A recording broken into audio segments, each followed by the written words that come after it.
Allow me to reintroduce myself. My name is Han Solo. I'm Captain of the Millennium Falcon. Bond. Up in the sky, it's a bird! It's a plane! It's Superman! Hasta la vista, baby. Say hello to my little friend! Here's Johnny.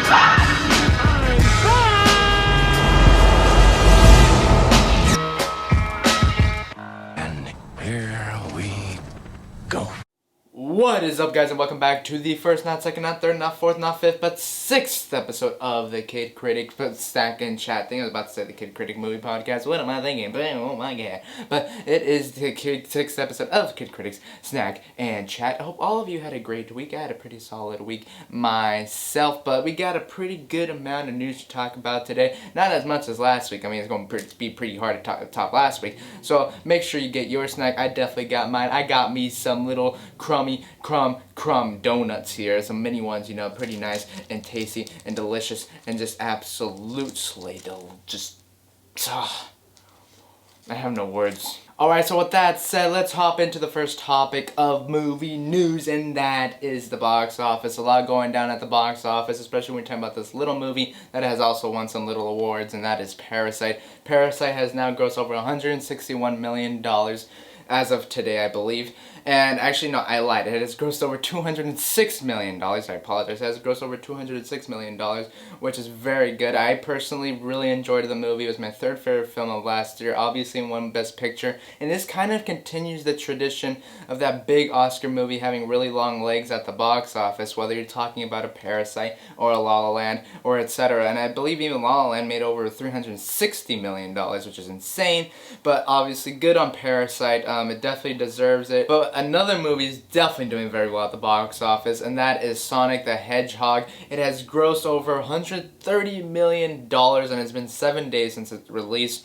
So, I mean, definitely not what I was expecting. I wasn't really expecting for this movie doing so well, to be honest with you. I personally thought the film was fine. You know, I watched it. I wouldn't really say it was a bad movie, but it was fine. Jim Carrey's good, but the movie's overall fine. But I was definitely not expecting this. It is definitely a green line to make a sequel, and not saying any spoilers, but the Sonic definitely opened the door for a sequel to happen. So definitely unexpected. I know there's a good amount of people that are enjoying this movie, so that's good. So yeah, I mean, I'll definitely watch the sequel, even though I'm not the biggest fan of the movie. So yeah, there's the box office stuff. Now, the next piece of news is a big one, and that is Planet of the Apes. That's right. So at first it was going around that the Planet of the Apes, that Disney was going to reboot the Planet of the Apes. And, you know, some people weren't so happy about that. But then Wes Ball, the person that's going to make these new Planet of the Apes stuff, came out and said, well, this was his actual quote, and he said, it's never been easier for him, sorry, let me redo this. It's never been easier for film journalists to actually get in touch with the actual people who actually know, but maybe it's the point to not fact check these days. Regardless, I just had a little bit of jump there. Regardless, don't worry, I won't ruin the surprise, but it's safe to say Caesar's legacy will continue. Now, that kind of shows the sign that this is not going to be a reboot. And to be honest with you, I'd personally prefer sequels over a reboot, because I don't think this franchise needs a reboot right now. Okay, so I'm about to drop some spoilers here for War for the Planet of the Apes. So if you have not seen War for the Planet of the Apes, definitely tune out for the next 20 to 25 seconds, so you have been warned. So Caesar obviously died at the end of War for the Planet of the Apes. I know, I cried too.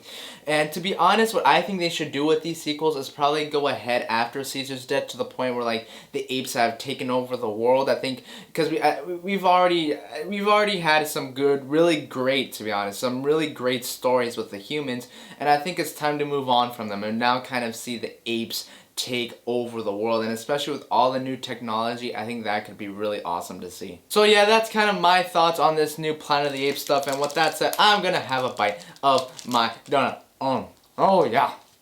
Okay, so now let's hop into the next piece of news, and that is this. So Ben Affleck was interviewed by the New York Times, and he basically revealed the real reason on why he left the Batman role, even though we kind of sensed what was going on. And he basically said that the reason why he left the role was because he started going back on drinking again. I mean, and plus the Batman role is part of the reason why he went back to drinking, because it caused so much stress. Plus he had a lot of personal issues going on, so he thought it's probably best to step back, and he kind of basically lost his passion for playing the role.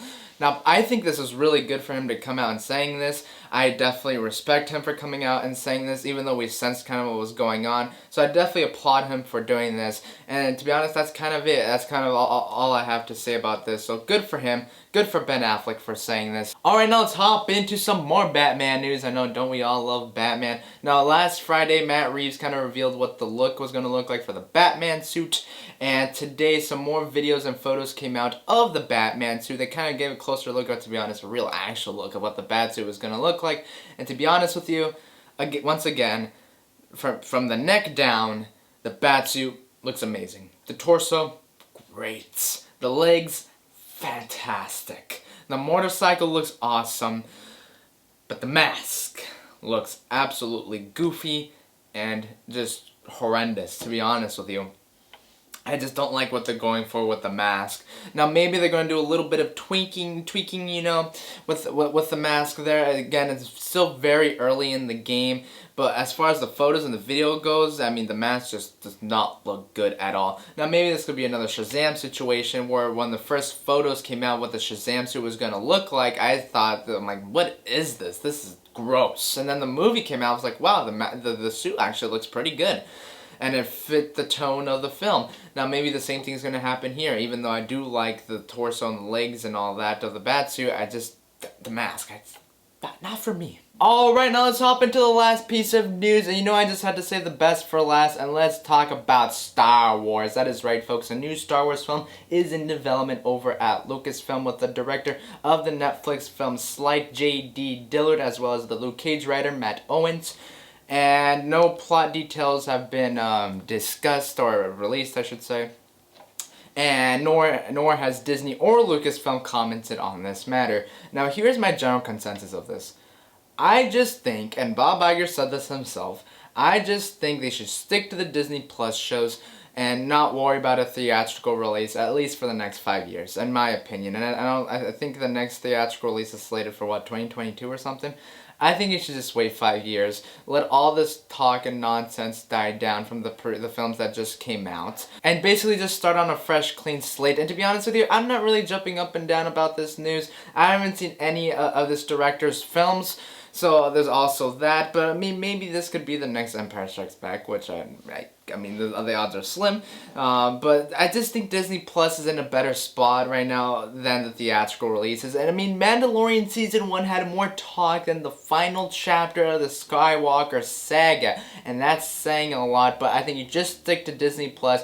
And to be honest with you, I'd kind of take Mandalorian Season 1 over Rise of Skywalker, Solo: A Star Wars Story, and even Last Jedi. Okay, not Rogue One or Force Awakens, because you all know I love those two films. I also love Mandalorian Season 1, but I'd just take Mandalorian Season 1 over the last 3 Star Wars movies, in my opinion. So yeah, those are my general thoughts. I'm not really jumping up and down for this news. I think you just stick to Disney Plus. And again, Disney nor Lucasfilm has commented on this, so it's not really confirmed, but just stick to Disney Plus for the next 5 years. Focus on Mandalorian, Cassian, and Obi-Wan, or any other TV shows that you're thinking about. Then work on the theatrical releases in probably the next 5 years, and once again, after like the talk and all that dies down. So with that said, tell me down in the comment section below, what did you think of the topics that we talked about on this very episode of Snack and Chat? Tell me, did you finish your snack? Because I didn't. I ate like 3 little donuts because I was busy yakking it all up, and it's kind of hard yakking and eating at the same time. It's very difficult.